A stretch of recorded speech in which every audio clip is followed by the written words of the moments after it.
გამარჯობა. გამარჯობა. კეთი ერთი რამე მინდა კიდევ გასწავლო, ბევრი რამე გასწავლი და ერთ რამეს კიდე გასწავლი.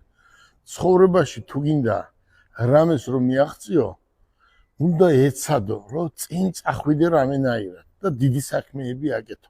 და უნდა მიზნად დაისახო, რომ აი იქამდე თუ ავალ, იქამდე უნდა ახვიდე და იმისთვის უნდა იბრძოლო. მე ესეთი რამე ვისწავლე და ტრამპი გაგიგია შენ, ხო? ამერიკის ყოფილი პრეზიდენტი. დღესაც უნდა პრეზიდენტობა, ხო? მე ამ კაცის წიგნი წავიკითხე და ესეთი რამე დაწერა ერთ-ერთ წიგნში, რომ ჩემი პირველი ბიზნესი იყო ავტომობილები. ავტომობილებით დაუწყია ბიზნესი.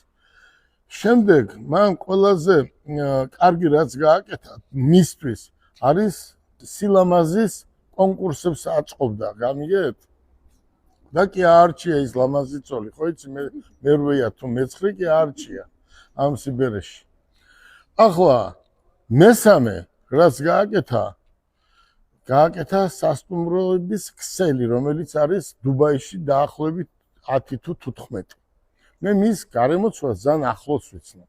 მაგალითად, ცოლი ძმას ჩვენი რაღაც კუთხით პარტნიორობთ, რომელიც სასტუმროებს ხელმძღვანელობს დუბაისა და ომანში. ერთი სიტყვით, ტრამპმა როგორ დაიწყო ავტომობილი მოდელების რაღაცა შექმნა, პრეზიდენტი რო გახდა უთხრეს, აი რა არის შენთვის ყველაზე გასახსენებელი? ავტომობილების ბიზნესიო, მაგრამ ეს სამოდელო სააგენტო კიდევ უკეთესი იყო. შემდეგ თქვა, რომ სასტუმროშიო მქონდაო ჩემი კაბინეტი. ერთ-ერთ სასტუმროში ამერიკაში ყველაზე ძალიან მაგარი სასტუმროა. ერთი სიტყვით, ჩვენ რა გვაქვს?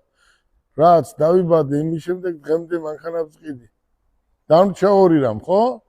ერთი სამოდელო სააგენტო და ყიდის ვიღაცები და ვიყიდოთ ეს რა ქვია ლიცენზია და მერე დაგვრჩა სასტუმროები, მაგრამ სასტუმროების ბიზნესი არ მინდა. ერთი სიტყვით მოდი, ჩვენ რა გვინდა? ჩვენ გვინდა ვარეკლამოთ ჩვენი ავტომობილები, გავყიდოთ და მოვეფეროთ საქართველოში მცხოვრებ ყველა ეროვნების ადამიანებს. მოდი, დღეს იხილება 25 წლის მოდელი.